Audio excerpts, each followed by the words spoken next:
Welcome, curious minds, to the deep dive. Great to be here. Today we're plunging really headfirst into one of humanity's most ancient and honestly, utterly perplexing questions. The big one. Yeah, the biggest. Where did everything come from? Mm-hmm. How truly did something this vast, complex, vibrant universe emerge from what we often perceive as nothing? Mm. It's a paradox that has just captivated philosophers, scientists, spiritual seekers for millennia. It really has. It pushes the boundaries of our understanding, challenges our most fundamental assumptions about existence itself. It's the ultimate Genesis story, isn't it? How did it all start? Absolutely. Every culture, every scientific discipline has, offered its own explanation, divine creation, quantum fluctuations. Right. And yet that fundamental mystery, how form arises from this state of apparent absence, it remains stubbornly central to our quest for meaning. Yeah, it forces us to confront the very limits of our, linear cause and effect thinking. Exactly. Our everyday logic kind of breaks down. Yeah, and that's exactly what we're going to unpack today. Our mission for this deep dive is to explore an absolutely fascinating synthesis. We're drawing primarily from an essay called The Cosmological Gift, synthesizing Taoist non-being, quantum birth, and gift economy dynamics. By Schuyler Fiction. It's quite a piece. It really is. And it proposes this radical, maybe even mind-bending idea. What if the very fabric of our universe operates not on principles we usually assume, like scarcity or control or accumulation, but on an unending, continuous process of non-possessive giving? Cosmic generosity. Exactly. What if generosity isn't just, a moral choice we make, but a fundamental cosmic law? It's a profound reorientation, isn't it? A total shift in perspective. Schuyler Fiction's work is pretty remarkable because it dares to bring together these seemingly disparate fields. Totally different worlds. You've got ancient Taoist philosophies, specifically that concept of wu or non-being. Right.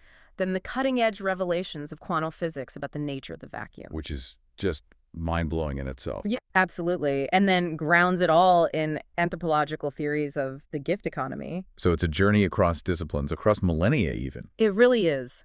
Spanning vast intellectual landscapes, revealing this hidden kind of unifying pattern that connects everything from deep philosophical insights to the latest scientific discoveries. So prepare for some genuine aha moments, because we are going to explore how emptiness, fluctuation, and generosity might be deeply, intrinsically connected. Yeah, this isn't just comparing different fields for the sake of it. No, it offers you, the listener, a fresh, maybe transformative perspective on abundance, on connection, and perhaps even on how to live, more in alignment with the cosmos itself. A big promise, but the ideas are compelling. Definitely.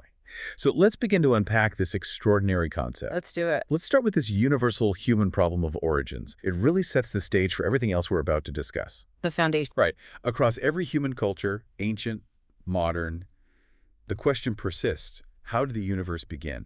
And maybe more broadly, what fundamental principles govern its unfolding? The essay highlights this enduring paradox, something that has troubled thinkers forever: the emergence of something from nothing. Indeed.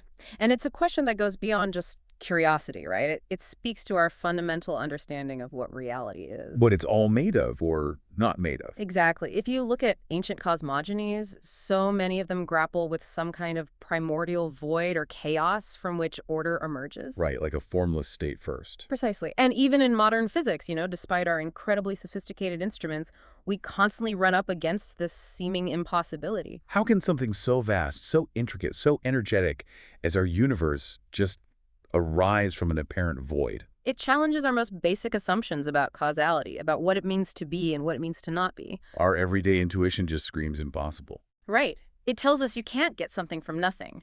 But the universe itself seems to hint otherwise, doesn't it? It definitely seems to. And what's so brilliant about Schuyler Fiction's work, I think, is how it introduces these three seemingly divergent frameworks. Each one grapples with this paradox in its own way. But then it reveals this startling commonality, like a shared underlying logic. A hidden resonance. Yeah. So let's introduce these three lenses. First up, we have Taoist philosophy, specifically from that ancient Chinese text, the Tao Te Ching. Yes. Taoism, particularly through Laozi in the Tao Te Ching, emphasizes that all things arise from wu. Often translated as non-being. Right, but it's crucial to understand what that means. Wu isn't nothingness. in the nihilistic sense, not an empty, barren void. Not just absence. No, it's not an absence of potential, but rather a profound source of it. As Victor Mayer notes in his translation, the Tao, which is the source from which Wu flows, is described as the mother of the 10,000 The things. 10,000 things meaning everything. Everything, yeah. Yeah. All of manifest reality. So think of Wu as a generative absence, a fecund emptiness, not a barren one. It's the origin point, the unmanifest ground. But it's not a thing itself in the way we usually conceive of So things. it's like the space before definition before form. Exactly. That's a great way to put it. The potential before the actual. That's a really vital distinction because it reframes what we often fear as nothing into something fertile. Precisely. It's not absence as a lack, but absence as a potential, a pregnant void. Okay, so from ancient philosophy, let's leap across millennia and disciplines into cutting-edge modern science. Quantum cosmology. And this is where things get really interesting and surprisingly resonant with Taoism. How so? Well, modern quantum cosmology suggests that the universe itself may have been born from fluctuations within an indeterminate vacuum. The quantum vacuum, Mm-hmm. which isn't really empty space as we normally think of it. Right at all. When physicists talk about the quantum vacuum, they are not talking about just inert, dark nothingness. Quite the opposite. So what are they talking about? We're talking about a fundamental field of pure potential. Imagine a swirling, seething, effervescent foam of activity, even at absolute zero temperature. Wow. Even at zero energy. Well, 0 point energy. It's the minimum possible energy, but it's not zero activity. It's not a solid thing in any conventional sense, yet it's the primordial source from which ephemeral particles, fields, and maybe even entire universes are thought to emerge. Okay, so this is where ideas like particles popping in and out of existence come from. Exactly. Lawrence Krauss, for instance, talks about this extensively. He emphasizes the vacuum's inherent indeterminacy, its active generative quality. It's like a perpetual motion machine of creation and dissolution happening constantly at the most fundamental level. So, one hand we have this generative non-being, Wu, in Taoism. On the other, an indeterminate, fluctuating active vacuum in quantum physics. It almost sounds like they're speaking a similar language, doesn't it? Describing the same underlying reality from different perspectives. It really does. And then the third framework, which seems to come from a completely different realm of human experience, anthropological theories of the gift. Yes, and this is where the synthesis truly broadens the scope. It goes beyond just the physical cosmos and into human social structures, into how we relate to each other. How does gift-giving relate to cosmic origins? Thinkers like Marcel Mauss, especially in his famous work The Gift, explored how, in many pre-capitalist societies, the act of giving, often without expecting a direct, immediate, or equivalent return, isn't just a nice social gesture. It's more fundamental than that. Absolutely. It's central to their social cohesion, even to their metaphysical understanding of order. The focus here is on the non-commodifiable nature of true gifts. Meaning they can't just be bought or sold like stuff in a market. Precisely. They're not transactional in that way. They create relationships, they create obligations, they create enduring bonds between people and groups. Their value isn't used up in the exchange. It actually increases as the gift circulates, fostering this continuous web of connection rather than just a closed-off balance sheet. Okay, so we have Taoist philosophy, Wu, quantum physics, vacuum fluctuations, and anthropology, gift economies. Seemingly three completely disparate ways of looking at the world. Different eras, different cultures, different methods. But the essay argues there's a surprising resonance among them, like they're all pointing towards a shared logic. What is that common thread? The profound insight, I think, is that despite their historical and disciplinary separation, all three articulate a mode of origination or mode of circulation that fundamentally defies simple linear causality and instrumental control. Meaning it's not like A causes B causes C in a straight line. Exactly. You don't have a specific external agent creating something ex nihilo in the traditional sense. Nor is there a precise calculation of give and take, like in a market transaction. So what is there instead? It's described more as a dynamic unfolding of relationality, an ongoing interplay of absence and presence, of offering and return. But crucially, it's an offering that is never fully completed or balanced in an accounting sense. It stays open. Yes, it's about flow, not fixed points. It's about open-ended potential rather than determined outcomes. It suggests a universe that comes into being and continues to exist through a perpetual act of self-giving, of dynamic exchange that never fully closes. So for us, the listener, trying to grasp all this, what's the real takeaway from bringing these seemingly disparate ideas together? Yeah. What new perspective does this synthesis unlock for us? Well, it promises potentially a completely new cosmology, a fundamental reframe of how you might view reality itself. How so? When you read these three frameworks together, as Skylar Fiction encourages, you start to glimpse a world where emptiness isn't this terrifying void we should fill or fear. Right. Instead, it's profoundly fecund, it's overflowing with potential. The quantum vacuum isn't barren, but alive with possibility. And the gift part. And crucially, where value, what truly matters, circulates not through accumulation, which is what our modern societies often prioritize and, celebrate. Getting more stuff, more control. Right. But instead, value circulates through a continuous, non-possessive process of generosity. Wow. That really sets the stage for this whole deep dive, and it invites us to reconsider the very nature of abundance, the essence of connection, and maybe our own place within this cosmically generous universe. It certainly does. It's a radical rethinking. Okay, now that we've laid the groundwork for this fascinating synthesis, let's really dive deep into each of these pillars, starting with the ancient wisdom of the Taoist concept of Wu, non-being. It presents such a beautiful paradox, doesn't it? The very core of Taoist philosophy doesn't begin with substance or a pre-existing defined thing. No, it starts with absence, with unmanifest potential. It's such a radical departure from many Western metaphysical traditions. We tend to start with a prime mover or foundational solid substance, right? That's generally true, yes. But the Tao Te Ching famously opens by stating something like, the Tao that can be spoken of is not the constant Tao. Okay. The name that can be named is not the constant name. Meaning the true source is beyond our concepts. Exactly. And it continues. The nameless is the beginning of heaven and earth. The named is the mother of the 10,000 things. This nameless, this unmanifest state before differentiation. That's precisely where the concept of Wu, non-being, takes root. But again, clarifying Wu, it's not nothingness in that desolate, nihilistic sense, like a void where nothing can exist. No, absolutely not. That's a common Western misinterpretation. It's something else entirely. It's a generative, fertile ground, a dynamic emptiness. How do we really get our heads around that distinction? It feels counterintuitive. It is, from our usual perspective. Victor Mayer, whose translation the essay references, clarifies this beautifully. He explains that Laozi presents what you could call a metaphysical inversion. An inversion. It's not that being is inherently good and non-being is bad, or that existence is superior to non-existence. Rather, it's through non-being that being gets its meaning and its functionality. It is through emptiness, through the absence of fixed form, that usefulness is made possible. Think about it this way. The utility of any space, a room, a cup, a container, comes from its emptiness, not its solidity. Right. If a room's filled solid with concrete, it's useless as a room. Exactly. Its value lies in the space it provides, the emptiness within its walls. This is a profound shift. What we often perceive as lacking, as empty, is in fact the very condition for what exists, what functions, and what truly matters. The potential is the emptiness. And the Tao Te Ching uses those wonderfully simple, everyday analogies to make this concept so accessible.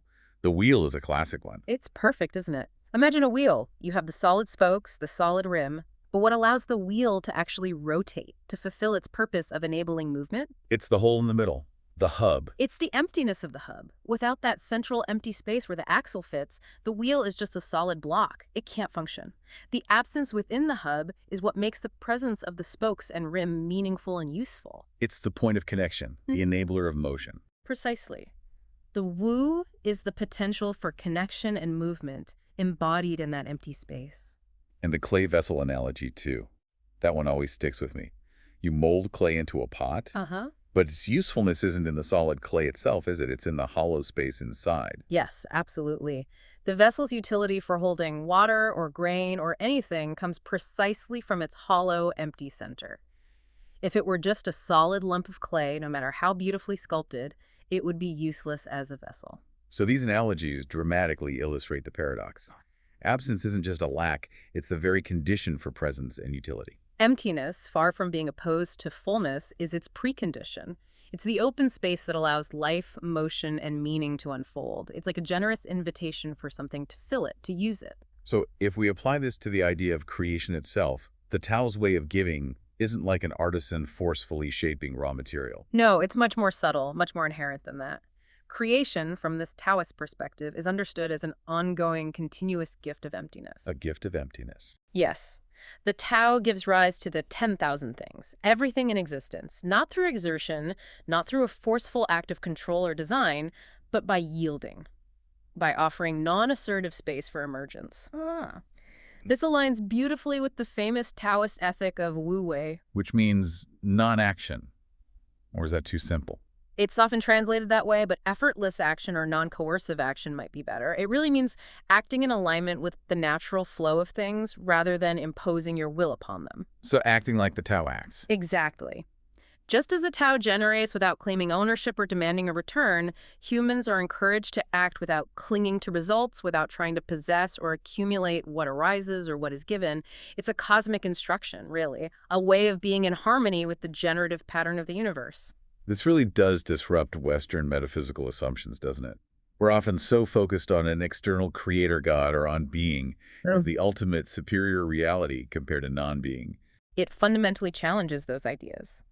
Taoism doesn't posit an external creator god who stands apart from creation, and it also doesn't prioritize being over non-being as a fixed hierarchy. So what does it do instead? Instead, it grounds the world in an inexhaustible source that is neither pure substance nor pure void, but the dynamic interplay between them. It's this profound and subtle play, this generosity of absence, that Taoism identifies as the ultimate ground of reality. A continuous unfolding. A perpetual motion of becoming from the unmanifest.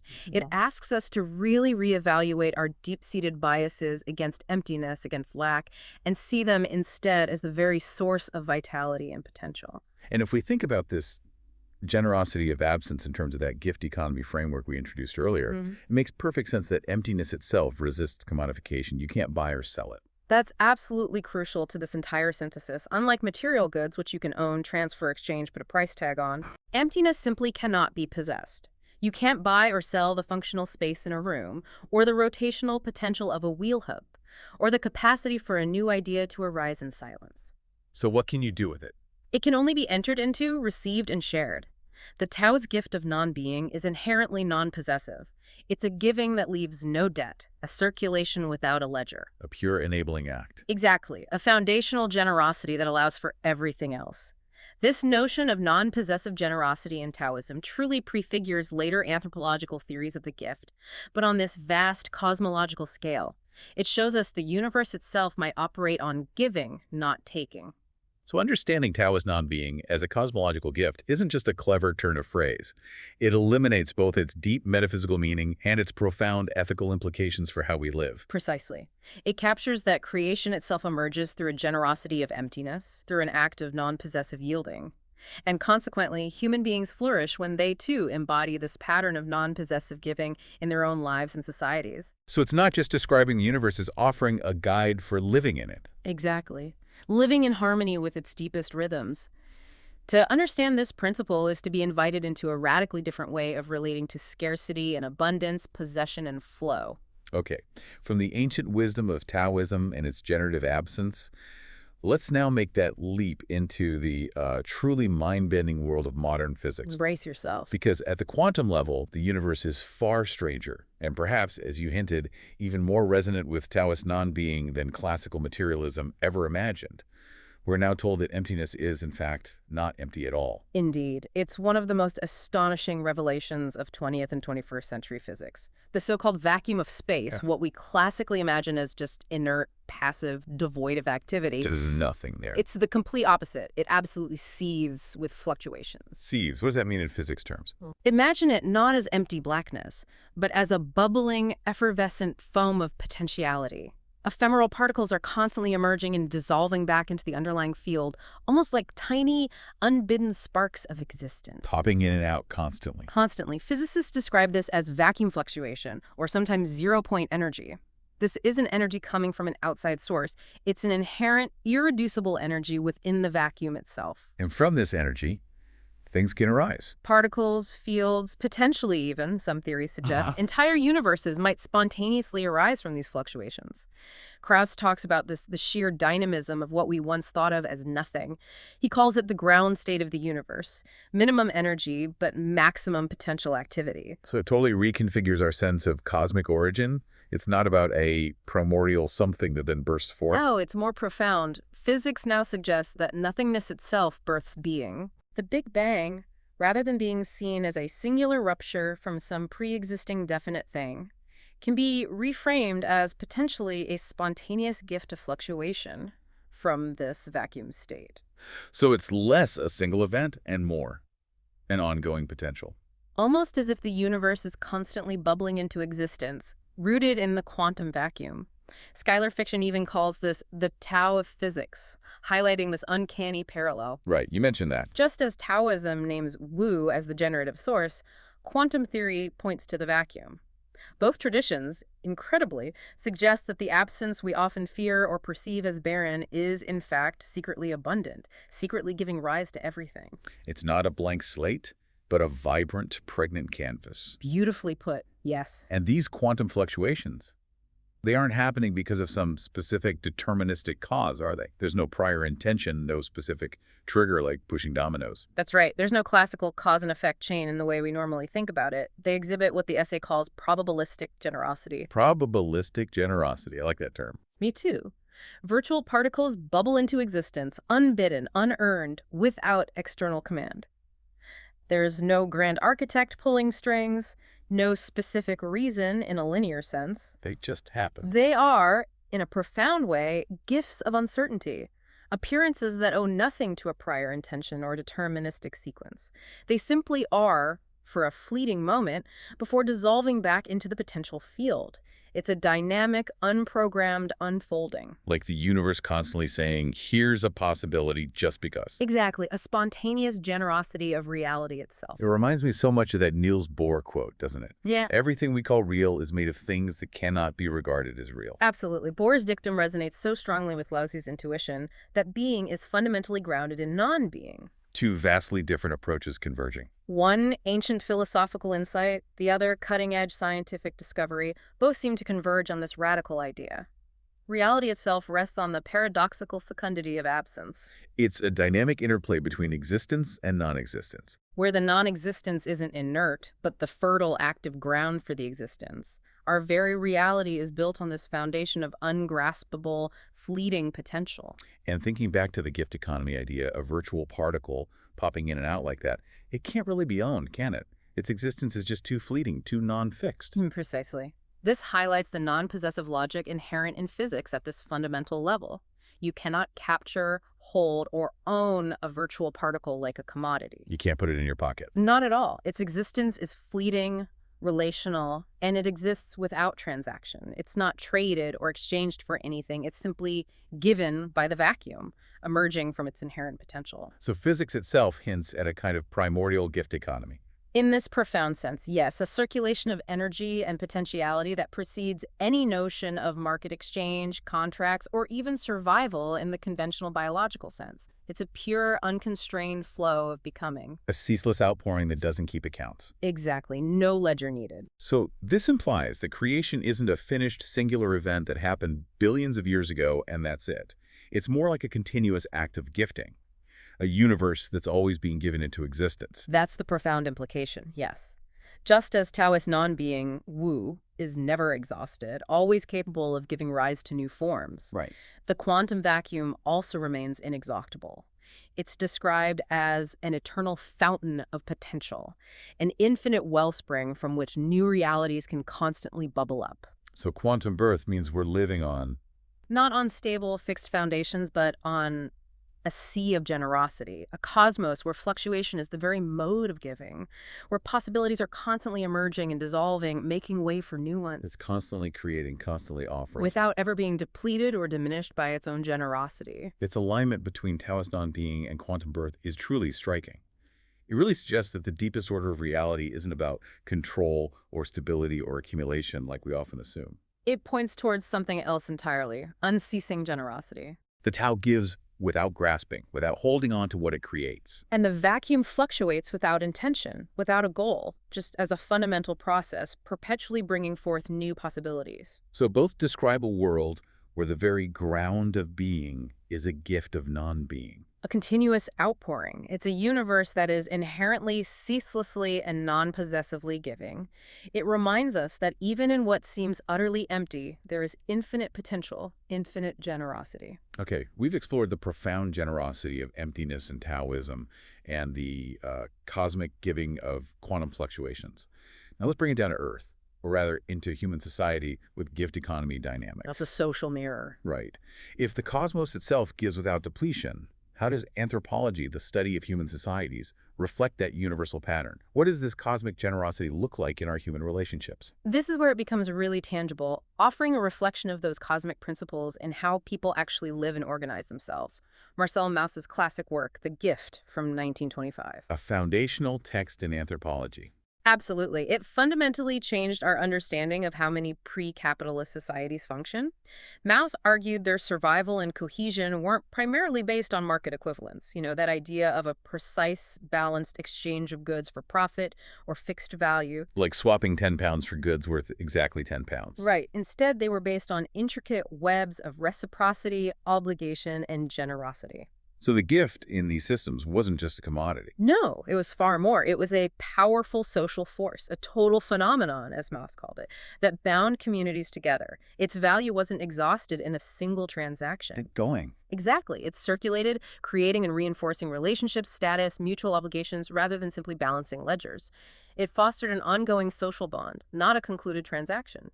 Think of the potlatch ceremonies of the Pacific Northwest. Where chiefs would give away huge amounts of wealth. Yes, competitively, gaining prestige by distributing wealth, expecting no immediate return, but establishing long-term recognition, obligation, and social standing. The giving created the social fabric. It's fascinating how this mirrors what we've been discussing cosmically. The Tao does not hoard, yet nourishes all things. Mm-hmm. Laozi, chapter 34. And the quantum vacuum doesn't accumulate energy, it just births and reabsorbs fluctuations. Exactly.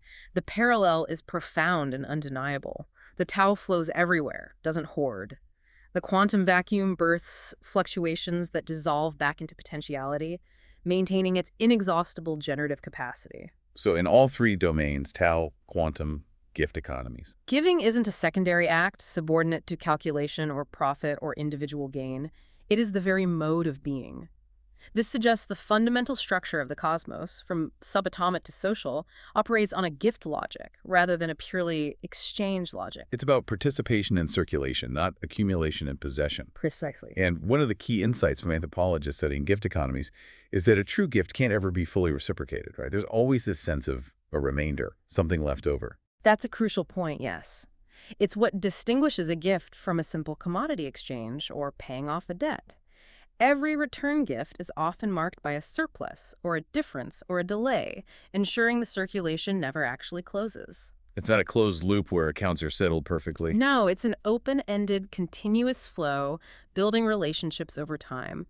This resonates directly with the Taoist idea of inexhaustibility the Tao gives endlessly, because giving is its nature, not a strategy. And the quantum fluctuations. They're transient emanations you can't pay back or put on a ledger. They just are, then return to potential, continually refreshing the source. This surplus, this unreciprocated aspect in the gift, is the very engine of connection and continuity. It keeps the energy moving. This whole picture stands in such stark contrast to how modern capitalism operates, doesn't it? Hmm. Our current systems seem built on almost the inverse assumptions: scarcity, accumulation, control. The contrast couldn't be starker, and this is where the implications for our own lives become deeply relevant, I think. Modern markets are largely predicated on scarcity, the idea that resources are limited and must be competed for. Zero-sum game thinking. Often, yes. And the need to endlessly accumulate capital and the desire for control over resources and outcomes. But the gift economy, Taoist non-being, and quantum birth collectively paint this very different picture. One of inherent abundance, continuous circulation, and freedom from the clinging grasp of possession. So in this synthesis, human culture isn't some weird exception to the cosmos.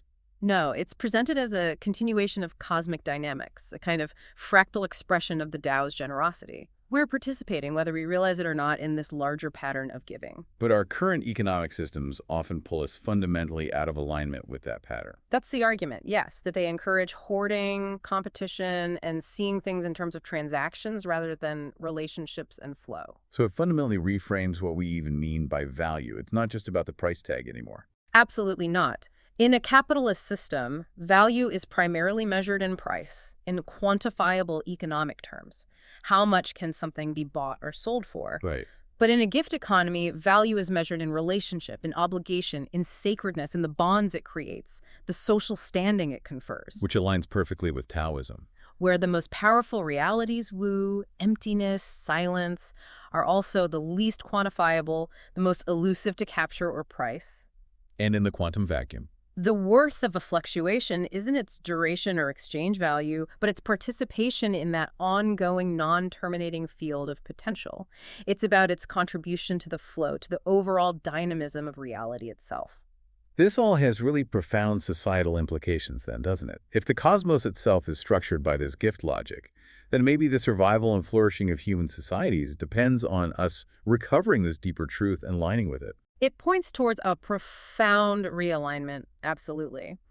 Concepts we grapple with today, ecological sustainability, social justice, intergenerational solidarity, they are often distorted or undermined when measured only by profit, individual gain, and accumulation, Because a scarcity mindset leads to exploitation. exploiting resources, hoarding wealth, seeing others as competitors rather than partners in circulation.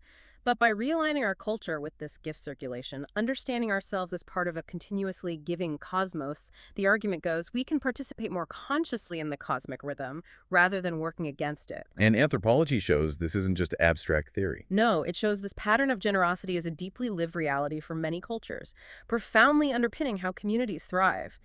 The essay suggests that to be human is to be woven into a web of gifts that precede ownership and exceed calculation, gifts that define our very being and connection. So our well-being might actually depend on embracing a different economic and social logic, one based on flow and generosity. That's the provocative implication, yes, a logic that mirrors the cosmos itself. Wow. Okay, we've journeyed from ancient Taoist philosophy, ventured into the cutting edge of quantum physics, and explored the heart of human social structures through the gift economy. It truly feels like we've gathered these threads from across the intellectual universe. Each revealing a surprising piece of the puzzle about where things come from, how things work. And now we get to weave them together. What Skylar Fiction Synthesis suggests is that these aren't separate, disconnected threads from different worlds: philosophy, physics, social theory. No, a careful weaving reveals they are facets of one underlying tapestry.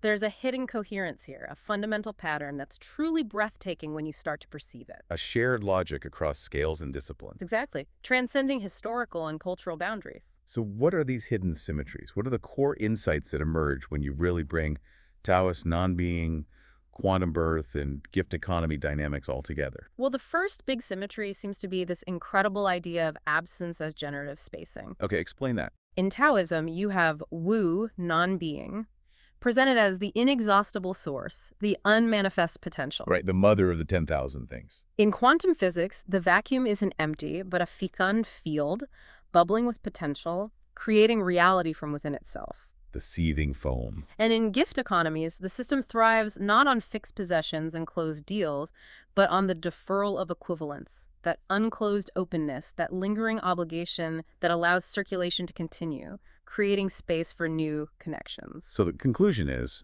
That absence is not negation or lack in the way we usually think. It's generative spacing. It's the fundamental condition that allows for emergence, for circulation, for relation itself. Non-being enables being. The quantum void enables particles. The gift surplus enables community. It's the space between that allows for all creation and connection. that's a huge shift from fearing emptiness to seeing it as potential. Okay, what's the second symmetry? The second one is about circulation without hoarding. We touched on this. Yes, and it's clear in all three domains. Taoist texts say the Tao flows everywhere, does not hoard, it gives without holding back. In quantum mechanics, virtual fluctuations appear and vanish ceaselessly. They are never held or stored, always in motion, part of an infinite dance. Not accumulated. And in gift economies, objects circulate without ever truly reaching final, absolute ownership, binding communities through their constant motion, not through static wealth. So the underlying cosmic logic isn't about keeping things. No, it's conservation as flow, not conservation as possession or static accumulation. What truly endures isn't a thing that is held, but a dynamic rhythm, a continuous pulse of arising and returning, a ceaseless giving and receiving that is existence. And from this cosmic flow, this non-hoarding circulation, there emerges a really profound ethics for us, doesn't there? The third symmetry, the ethics of inexhaustibility. Yes, and this is maybe the most powerful implication for how we actually live. Yeah. If the cosmos itself is fundamentally structured by non-hoarding circulation and inherent generosity, But we often do looks wrong. then human attempts to dominate, to possess, to endlessly accumulate resources and wealth. These aren't just socially destructive, the essay argues. They are literally cosmologically dissonant. They go against the fundamental grain of reality. Out of tune with the universe. Exactly. Taoist sages counsel wu-wei non-coercive action, aligning with the Tao's flow, embracing spontaneity over rigid control. Hmm? Quantum physics shows reality resists strict determinism. It's always open to possibility, never rigidly fixed. Right, the probabilistic generosity. And gift economies powerfully confirm that human survival and flourishing often depends not on isolated accumulation, but on generosity and interconnected relations. So the conclusion is, to live rightly, to flourish, both individually and as societies, means we need to join this cosmic gift, not try to interrupt it or hoard it. Precisely. The ethic isn't some external rule imposed on us from outside. It's an ontological alignment, aligning our way of being with the fundamental nature of existence itself. It's about becoming what the universe already is, participating in the flow. That's the core insight, yes.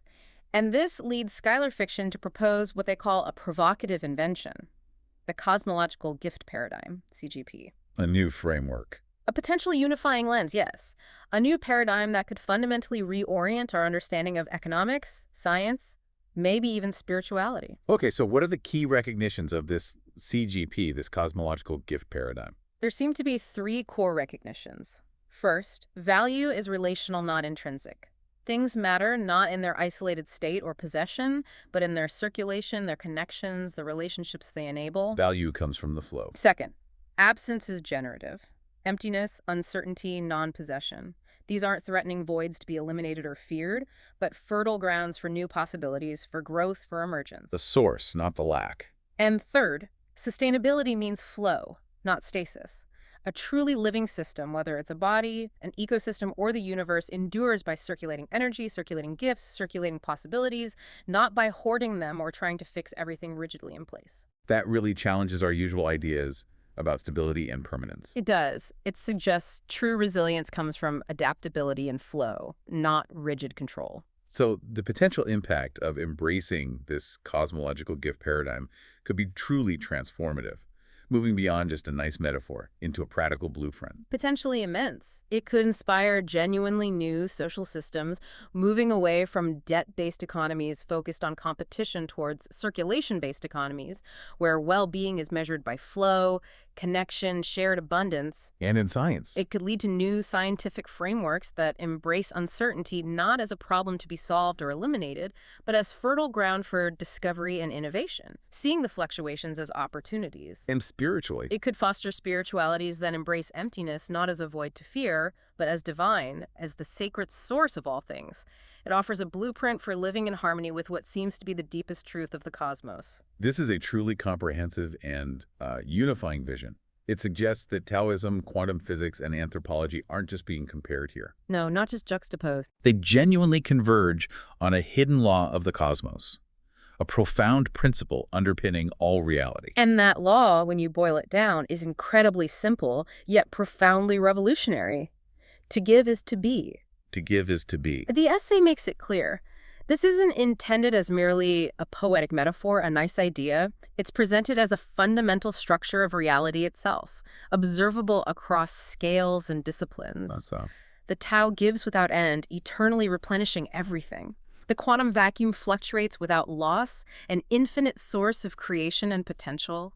The gift circulates without closure, endlessly weaving connection and community. It's the same pattern everywhere. To truly grasp this, the essay suggests, is to glimpse a new cosmology where generosity isn't just a moral choice we should make. It's just how things are. It's a fundamental cosmic fact, the very ground of our being, the inherent rhythm of the universe itself. Wow. What an incredible journey we've just taken. From ancient wisdom traditions talking about non-being as the source, to the absolute edge of quantum physics, revealing a universe teeming with activity from apparent emptiness, Yeah. and then into the heart of human social connection through the lens of the gift. What emerges is this profound, interconnected vision. A vision of the universe itself as a continuous, non-possessive gift, constantly giving itself into being. It really reinforces that central unifying idea, doesn't it? That the very ground of our being, from the emptiness that gives rise to all things, to the subatomic dance of particles forming our reality, and even the deep human connections that sustain us. All operate on this principle of unending generosity. It's a universe that gives itself into being, ceaselessly, without expectation, without accumulation. So here's a provocative thought for you, our listener, to carry with you after this deep dive. If the fundamental nature of reality, from the cosmic down to the quantum, reflected even in human societies, is one of generosity and flow, not scarcity and control, how might that transform your understanding of wealth, of success, of your very place in the universe? What might it truly mean for us as individuals and as societies to consciously align our lives, our systems, with this cosmic rhythm of giving rather than constantly striving to accumulate and possess? Could embracing this idea, this cosmological gift, be the key to unlocking new forms of abundance and connection that perhaps we could barely even imagine right now? We invite you to consider how this idea might resonate in your own life, in your relationships, your work, how you see the world. What stands out to you from this deep dive? How might embracing the cosmological gift reshape your perspective on abundance, on connection, and maybe even on the simple, profound act of living? Something to ponder.